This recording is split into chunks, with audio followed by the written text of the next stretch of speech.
We begin with the family getting long-awaited answers decades after their loved one was brutally murdered. This is incredible. The case went cold and the killer was never found. But for the first time ever, Oklahoma City police used DNA from a genealogy site, helping them track down the man behind Lela Johnston's death. The door was already open, not swung wide, not left ajar by someone in a hurry forced. The wooden frame around it had been splintered, torn inward with enough violence that the neighbors could see the damage from the sidewalk. Inside that duplex on North Robinson Avenue in Oklahoma City, a 68-year-old woman named Lela Johnston was dead. She had been beaten, sexually assaulted, strangled. Detectives arrived, processed the scene, and collected biological evidence from the assault, material that, if read correctly, would give them a name, a face, a conviction. The problem? It was 1976, and not a single laboratory on the face of this earth had the technology to read it. So they did what investigators do when science hasn't caught up to a crime. They sealed the evidence, they labeled it, they stored it, and they waited. 6 months later, the man who forced that door open was sitting in a booking room at the Oklahoma City jail. Detectives fingerprinted him, photographed him, filed his paperwork, and let him walk out the front door. They had no idea what they were holding. It would take 48 years, a forensic genealogist, millions of strangers' DNA uploaded to an ancestry website, and a family tree built one branch at a time to finally attach a name to what happened on North Robinson Avenue. And when investigators finally found him, he had been in the ground for 35 years. This is the story of how they found him anyway. Welcome back to Deadly Cases, the channel where cold cases don't stay cold forever. If you are new here, hit that subscribe button right now, because you do not want to miss a single case we drop on this channel.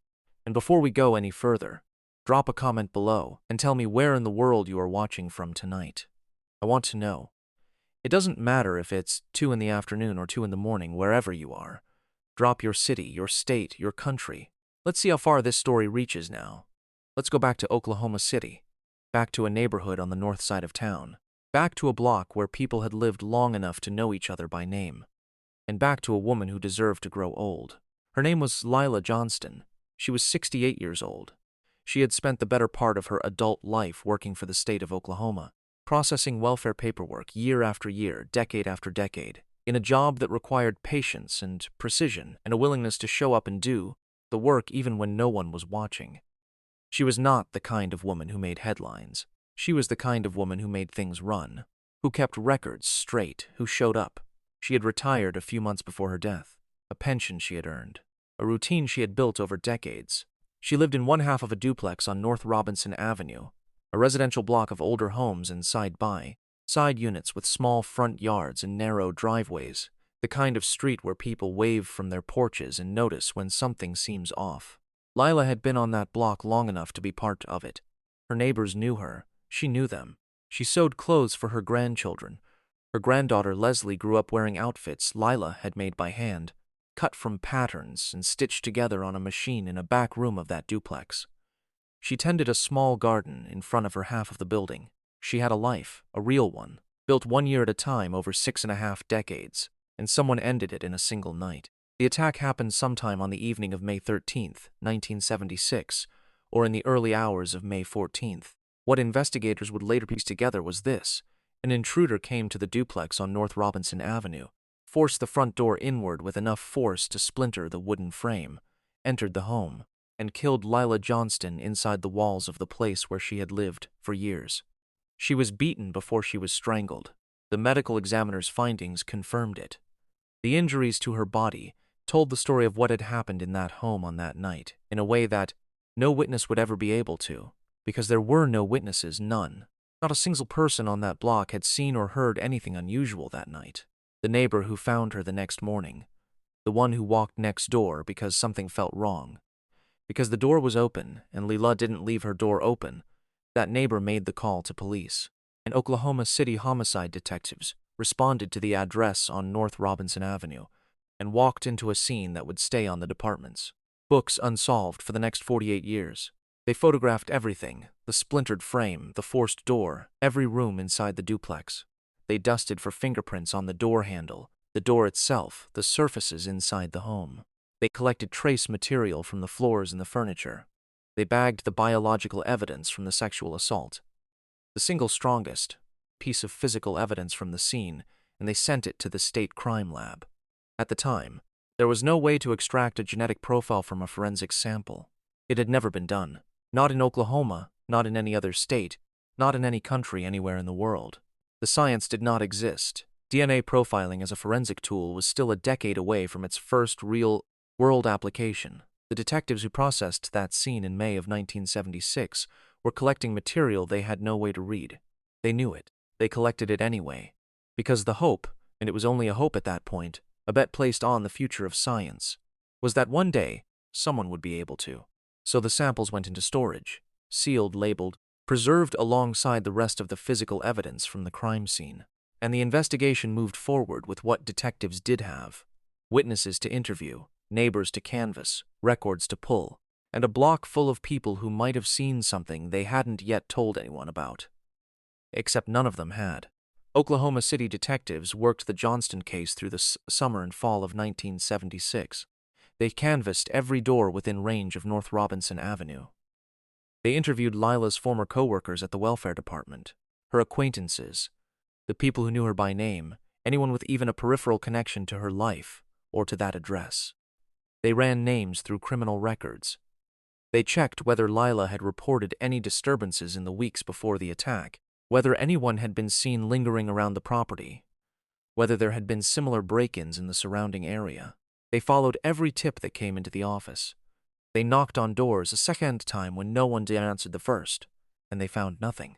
No witness had seen the attacker enter or leave. No one had heard the door come off its frame. No one had noticed a vehicle they didn't recognize parked on the block that night. The streets had been quiet. The attack had happened in silence, or close enough to it, and the man who committed it had arrived and disappeared without leaving a single person behind who could describe him. The investigation had one piece of evidence strong enough to matter: the biological material collected at the scene, and it was sitting in a lab container that no one could open. What detectives were left with was this: the attack appeared to be random. A stranger had chosen Lila's address for reasons no one could determine. He had no known relationship to her, no shared history, no detectable motive. He had simply come through her door, done what he did, and left. And without a witness description, without a suspect, without a single thread connecting him to that address, the investigation had nowhere left to go. By the end of 1976, the case had gone cold. Now here is where this story takes a turn that will stay with you. In November of 1976, 6 months after Lela Johnston was murdered, a 28-year-old man and his wife were booked at the Oklahoma City jail on drug charges. The arrest was reported in the Daily Oklahoman. It had nothing to do with the Johnston murder. No detective made a connection. No flag was raised. The man was processed, fingerprinted, photographed, and moved through the system without incident. He had been living in Oklahoma the entire time. 6 months after breaking through a woman's front door and strangling her in her own home, he sat in a booking room at the same police department that was actively investigating her death. And no one knew. They had his fingerprints on file. They had his photograph. They had his name on a booking sheet, and they let him go.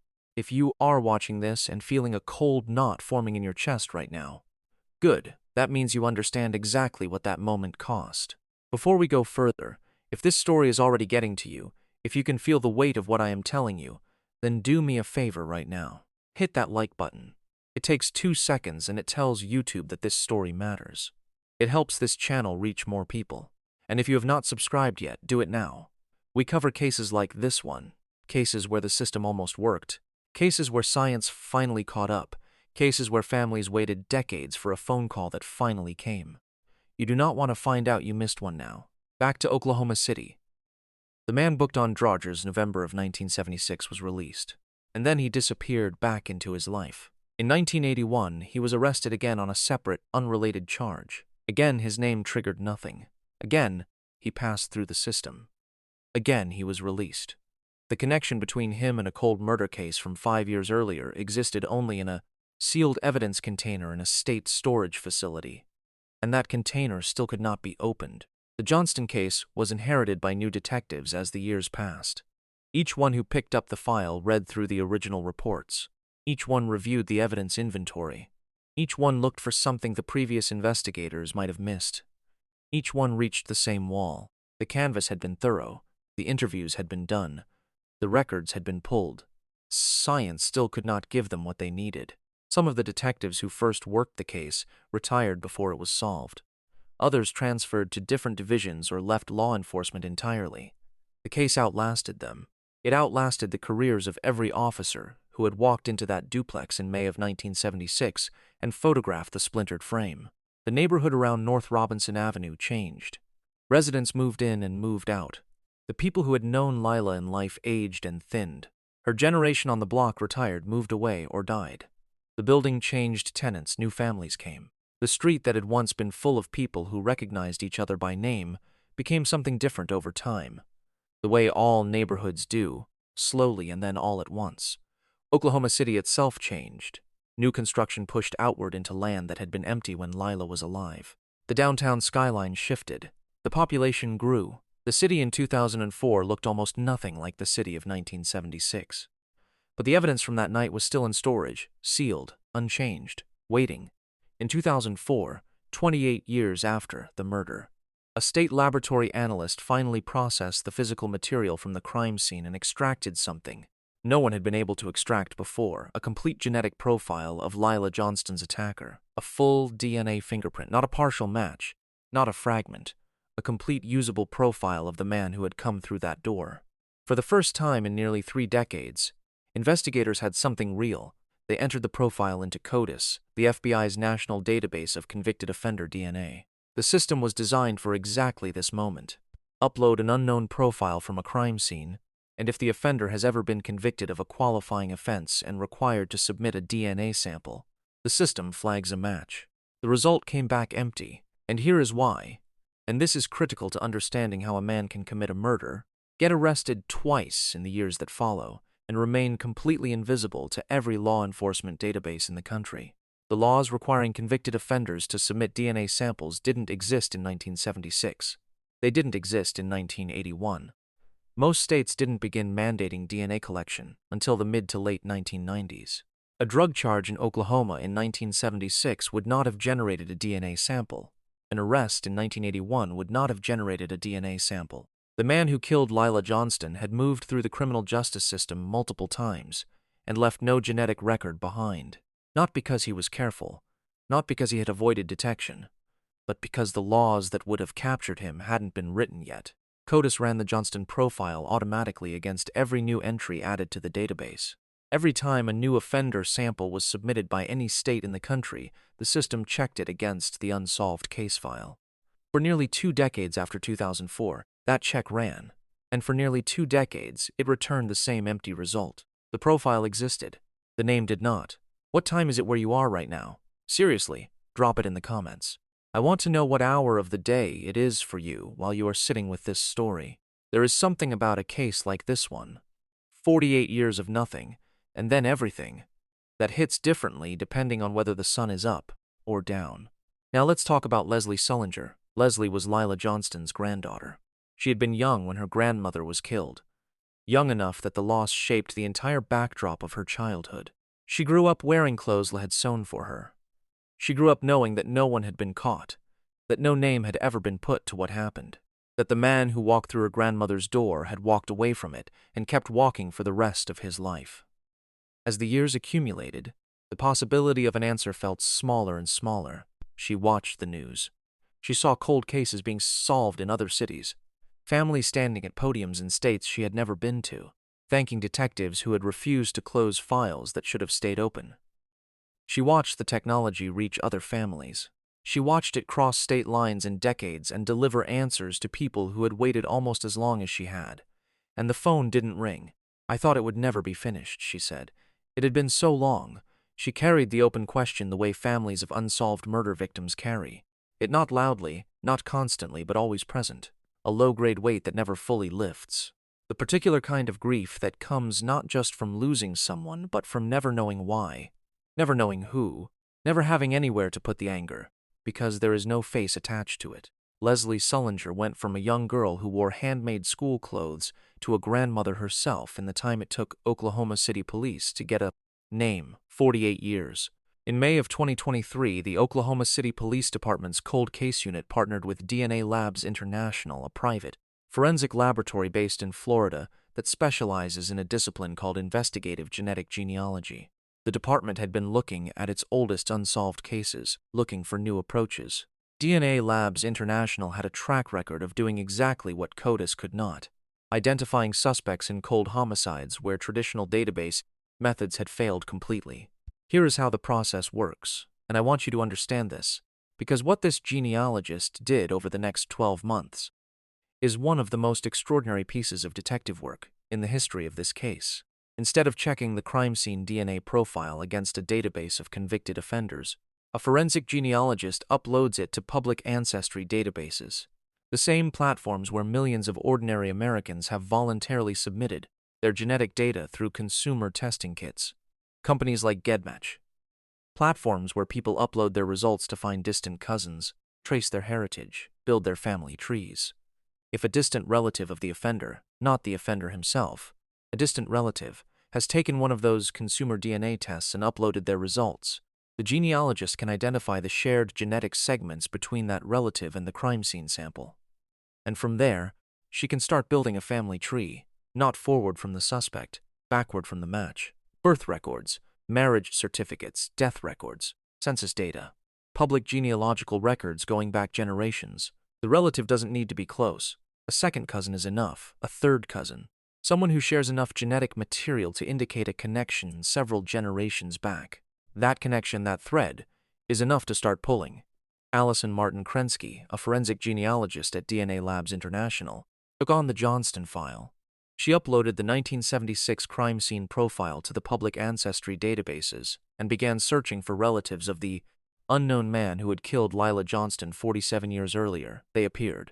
Distant matches, second cousins, third cousins.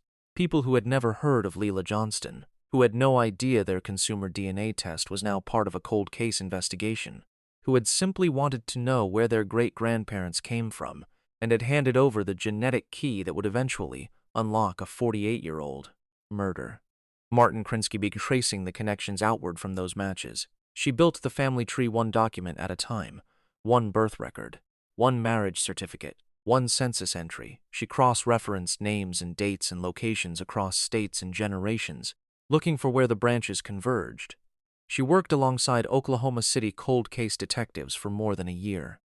Some of the relatives identified through the databases cooperated directly with investigators, confirming family connections, filling gaps that public records alone could not cover. They had opted into those ancestry platforms. They had, in doing so, made themselves available to exactly this kind of search.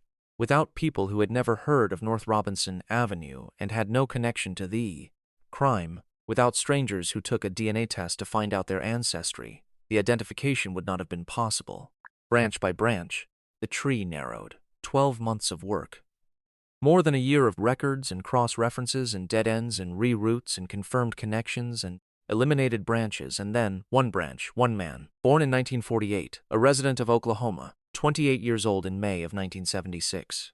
The month and year that someone came through the front door of a duplex on North Robinson Avenue and murdered a 68-year-old woman named Lela Johnston.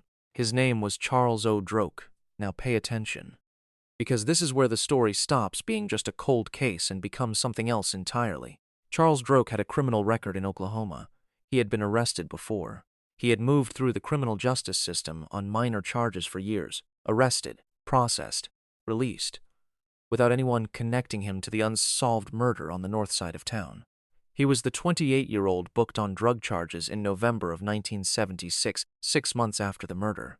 He was the man arrested again in 1981. He had passed through the same system that was looking for him multiple times and walked out every single time. No investigator had ever looked at him as a person of interest. His name did not appear anywhere in the Johnston investigative records. There was no thread connecting him to Lela, no shared history, no reason anyone would have ever typed his name into a search. He had simply been invisible, and then he had been dead. Because here is the part of this story that will stay with you long after you close this video. By the time investigators identified Charles Droke in 2024, he had been dead for 35 years. In January of 1989, nearly 13 years after Lela Johnston was murdered, Charles Droke was shot in the head by his younger brother. His name was Edwin L. Droke. He was 3 years younger than Charles, born in 1951, and he had recently been released from a prison sentence of his own. The Droke family had a long and documented history with the law. The relationship between the two brothers had been violent for years. Edwin told authorities he had acted in self-defense, that Charles had posed a direct and immediate threat to him and to his family, that the shooting had been the only way to stop him. An Oklahoma jury heard the testimony and rejected the claim. Edwin was convicted of first-degree murder and sentenced to death. He was taken back to his cell to await transfer to the Oklahoma State Penitentiary in McAlester, the facility where the state houses its death row. He never made the transfer. 2 days after the jury handed down the sentence, Edwin Droke killed himself in the county jail. He was 38 years old. He left behind no explanation. Both brothers were dead by mid-1989. The older brother had strangled a 68-year-old woman in her home in 1976 and walked away from it. The younger had shot him in the head in 1989 without ever knowing what his brother had done. Edwin was sentenced to die for killing a murderer neither of them knew was one. And then Edwin took his own life 2 days after the verdict. Neither of them would ever stand in a courtroom for what happened to Lela Johnston. If you have been with this channel for a while, if you have sat with enough of these cases to know how they usually go, stop and absorb what I just told you. The man who killed Lela Johnston was shot dead by his own brother 13 years after the murder. The brother was convicted and sentenced to die without anyone in that courtroom, knowing that the man he had shot had strangled a woman in her home more than a decade earlier. Edwin Droke died in a jail cell, sentenced for killing someone who had never faced justice for Lela Johnston's death. The secret went into the ground with Charles in January of 1989 and stayed there for another 35 years. And here is the final layer, the detail that takes this case from remarkable to almost incomprehensible. When Charles Droke was shot in January of 1989, his death generated its own set of forensic samples. They were collected during the investigation of his murder. They were cataloged and stored under their own case number, the number assigned to the investigation in which Charles Droke was the victim. Those samples were stored at the Oklahoma City Police Department, the same department that had been storing the biological evidence from Lela Johnston's murder since 1976.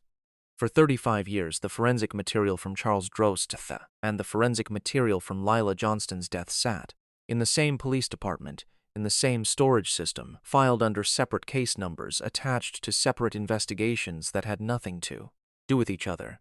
There was no reason to connect a 1976 attack on a retired state worker to a 1989 shooting between brothers. None. They were two different cases, two different victims, two different decades, the same building. They never touched, until Allison Martin Krensky's family tree pointed to a name. The moment investigators had a name, they moved.